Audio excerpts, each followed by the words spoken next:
So you probably didn't think you were going to be taking accounting lessons today, but really important when you look at going into becoming a federal contractor, or you're working as a federal contractor, that you understand the way the accounting system works and what you need to do. So we look at this as a major point of risk in developing, your business and looking to become a federal contractor. Alice said, if you're doing a lot of initial small business work will come out as firm fixed price, and you don't need an approved accounting system.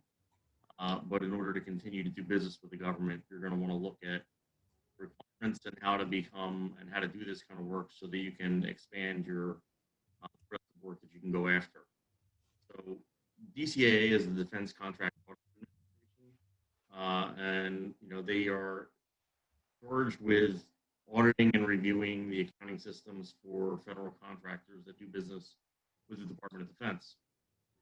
So when they come to look at your system, they're really looking to see, are you pooling costs correctly? How are you accounting for things? Do you have GAAP financial statements? Can you separate one contract from another? So the one thing that you'll notice in federal contracting accounting is kind of throw out a lot of whatever you knew in terms of accounting, because it's in essence, I tell a lot of people it's kind of upside down, and because you build rates from bottoms up and not from tops down, and we'll talk about that in just a few minutes.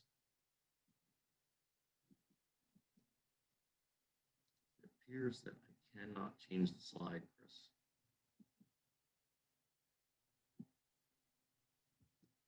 Oh, there it goes. So what are the must-haves in an accounting system? You need policies and procedures, right? And you would have this in any standard business. You'd want to have, a good set of policies that you're following to make sure that you're properly segregating duties and you have good checks and balances within the system. You want to know the financial records reflect compliance with those policies and procedures. What is the adequacy of the records? Can you produce records or documents to support the transactions? And really, really important if you're doing service work for the federal government or time cards. It's now that there's electronic time systems available, it's a lot easier for the government to audit and figure out whether or not the time cards are being properly prepared. Time cards in the government are the only real way that they can know whether a contractor is providing all the services and hours and delivering hours the way as it proposed. So understanding and having a good, solid timekeeping system that is DCA compliant, and there are a lot of them out there that integrate with QuickBooks or whatever accounting package you may have, to make sure that time cards are being completed on a daily basis, and time is being tracked according to an actual project and to the project itself. There's a couple definitions we need to get in place, and some of these terms, if you are a federal contractor, you've heard these terms before. If you're not, these may be new. This isn't intended to be a full lesson on accounting. It's just a sort of a high-level overview for you to understand that there is a difference. There's a lot of experts out there. We can help you get to them. We can help you find ways to set these systems up so that you're in compliance. First, the final cost objective, which is, so essentially think about breaking apart your costs in your company in the indirect and direct costs, right? So you'd have a grouping of cost objectives that are indirect, so your general administrative costs and your overhead and your fringe costs, separate them all out into their own, what we call pools. You have your final cost, which is your cost objective that allocated to both the direct and indirect costs, and your total costs, which are all costs that are allocable to the contract, which are both direct and indirect. So as I said, you have direct costs, you have indirect costs, and then you're going to roll them all up to your total. So now let's kind of break this down a little further to try to understand how these final cost objectives and pooling work. What do you want to do? You want to start with your chart of accounts and segregate. I can't repeat enough in terms of setting up your accounting system and to do federal contracting that you want to segregate costs. And what this does is it allows you to really understand what all your costs are, what is allocable and allowable to the government, because the great thing about being a federal contractor is the government pays for a lot. right? They pay for a lot of your costs to run your business as part of your rates, as part of your cost of goods sold. Different from commercial. A very, very different way to look at things. So you want to make sure that you're accounting for things separately so that you can actually pool them and push those costs to the right place, or else it may not be allowable when it could have been allowable. Your financial statements are going to look pretty normal, right? You're still going to do a P&L and a top level roll up. But one thing you want to make sure you can do is do P&L by contracts, right? So you want to make sure you're using an accounting system that has the ability to break down costs at the project level. So you need project-based accounting, sort of like most engineering firms would have, or construction companies, where you can actually look at things on a project basis as opposed to just rolling it up. So again, it goes back to the same concept of segregation, right? And then you want to have your G&A and your overhead separated, and then your balance sheet and your cash flow statements would be just standard GAAP accounting.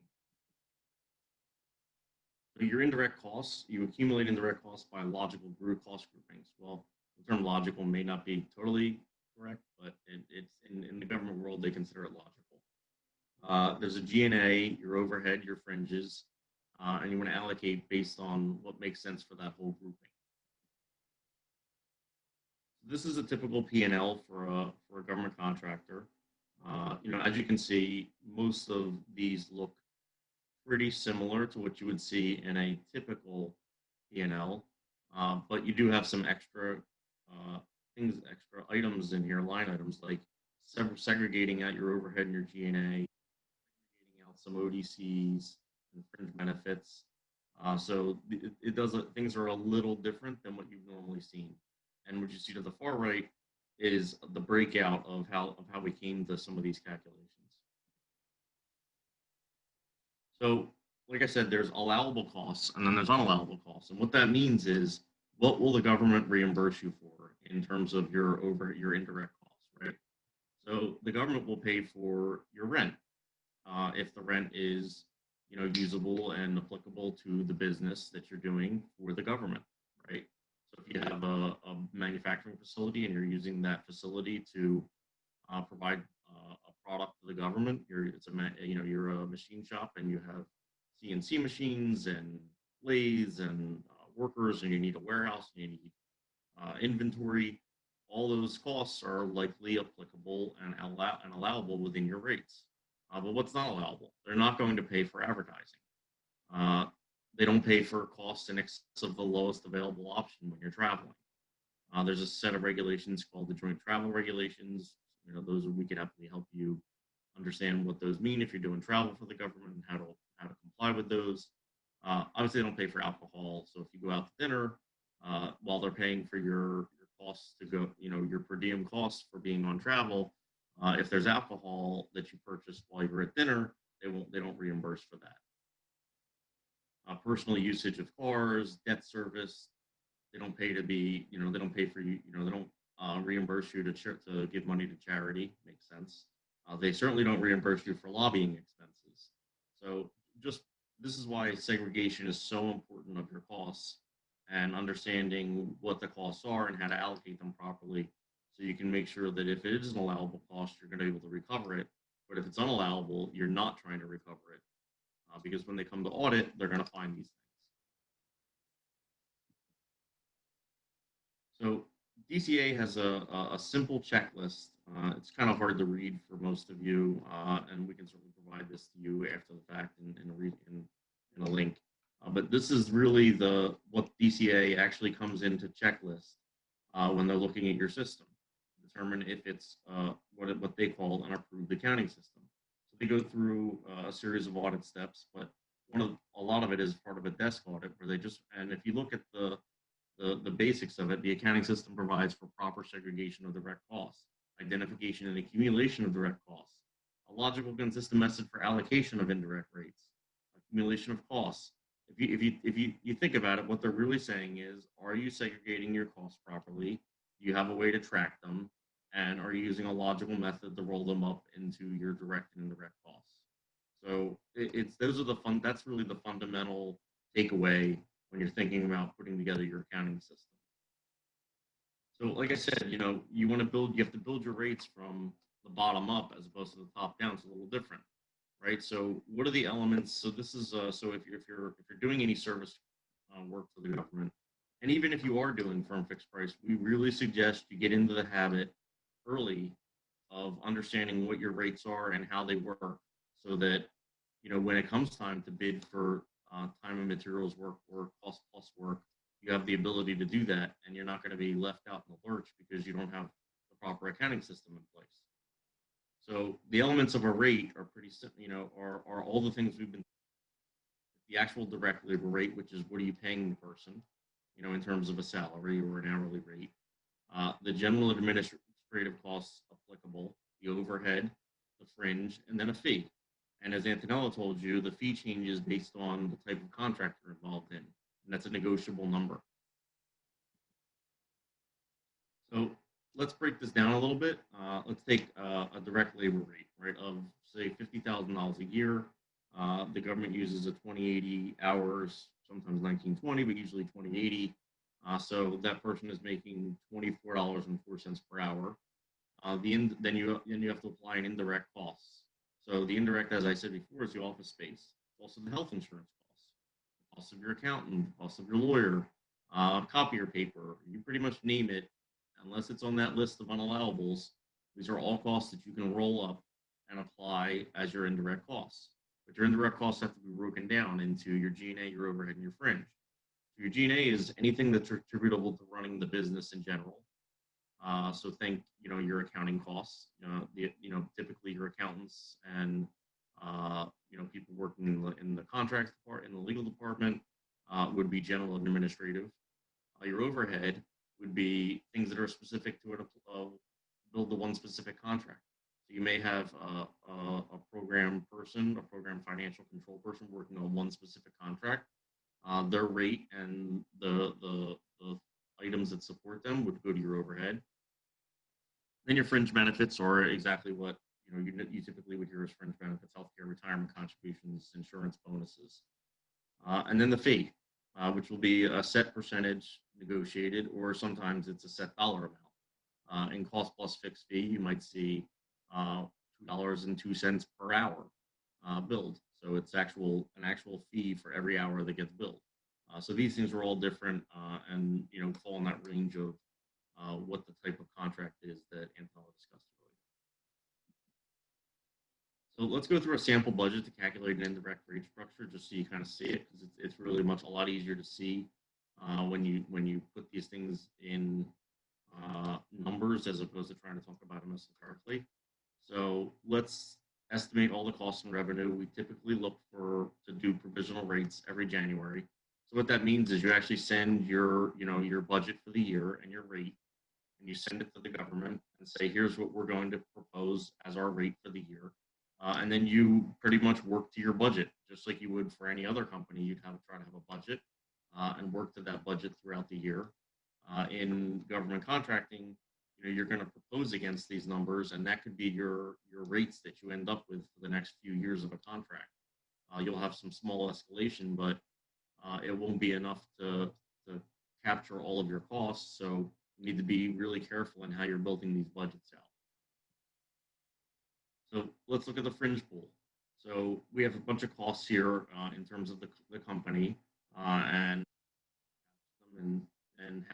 their costs for holiday pay, for annual leave, the FICA costs, your federal unemployment. So as you're seeing, these are all allocable and allowable costs to the work being provided to the government, and they're paying for the reimbursement of all of these things as part of your rate. You have an overhead pool. So your overhead pool is your overhead labor, your bonuses, allocated fringe, meetings that you have to go to, travel, hardware costs, all the typical costs that are allocated to the actual contract and what's going on with it.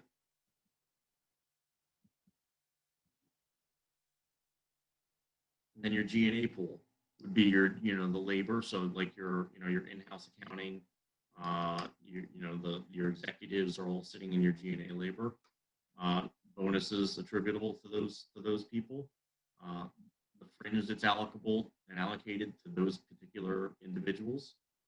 Some general insurance that you need for the company. Your attorney costs, your accountant, and maybe some postage. So then you calculate your labor base. What's your total direct labor sales for the year? So we anticipate that we're going to sell about $280,000 worth of labor. And then we have our overhead and our G&A labor, which you saw on the other pages. And you calculate out your rates. You start to calculate your indirect rates, right? So the pool is, you had a pool of $97,000 of fringe rate. And you take that over your total labor base. Your total labor base is your direct plus your indirect labor. And now you have a derived rate of 28.5% for your fringe. You do the same thing for your overhead and your G&A. So now you have a set of indirect rates of 28.5% for your fringe, 16.6 for your overhead, and 22.8 for your G&A. These are all just representative. These are not exactly true numbers or how this would really play out for companies, but this is just a good example for a small business as they get started. So how do you calculate your sales rate, your sell rate? So the sell rate to the government is basically the salary, the OD, the actual. So 24.04 was the rate for a $50,000 a year person. We take the fringe.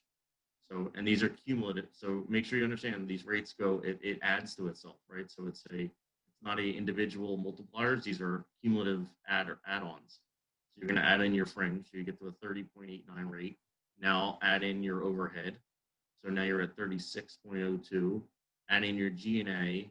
So you're at 44.23. So that's $44.23. And now you're going to get to take a fee. And so now, if you understand, if you're following me, and hopefully you are, because I've gone through this pretty fast, your fee is very, very much your actual profit, right? Because you've already paid bonuses, you've already paid for all of your costs of goods, you've already paid for all of the fringe and everything, and your rent and everything else. So that $2.21 per hour really is just pure profit that's going to come to the company. So people say all the time, government contracting, why would you want to go into it? I always hear that, the margins are like 6 to 9%. Why would you want to be in a business like that? And usually what I do is I say, okay, well, what's your commercial rate? Our margins are like 35%. And I said, okay, well, did you pay bonuses? Did you pay rent? What about this? What about this? And you start to take it all the way down. And a lot of times their actual sales margins are lower than a government contractor who's already paid out all their bonuses, and if they've handled things properly, really is they're getting a clean 5% or 6% fee. So you'll see this is just a typical way to build up a rate. And so because I think it's really important as you get into government contracting and as you continue that you understand how these things need to be built up. So getting started, right? So this is sort of our last intro to the day. You got to be registered to do business with the U.S. government in order to do business with the U.S. government. So you'll need a DUNS number, a Dun and Bradstreet number. You'll need to go ahead and get on beta.sam.gov because they just switched over from the old systems of CCR. And then you'll want to get registered, review opportunities, and they all exist on beta.sam. You can attend industry days. You can talk to your SADBU if you're a small business, and what that is a funny term for a small and disadvantaged business utilization person. So every single base in the Defense Department has a person or persons that are responsible for helping small businesses get going. And you want to reach out to those people and meet them and talk to them and start marketing. It's a different way to market than it is in commercial, right? You can't just throw social media up and do advertising and get to the government. It's going to be a lot more grassroots. So just some initial thoughts on how to get going. A lot of ways to get for small and mid-sized businesses to get into the federal government contracting realm is to start off by working for primes. right? So the big primes, the large systems integrators, they have goals that they need to meet by using small businesses, and they're always looking for strong, small, and mid-sized businesses that can do the work, do it well, do it on budget and in time, and then accomplish the goals that are needed, and they'll come back to you.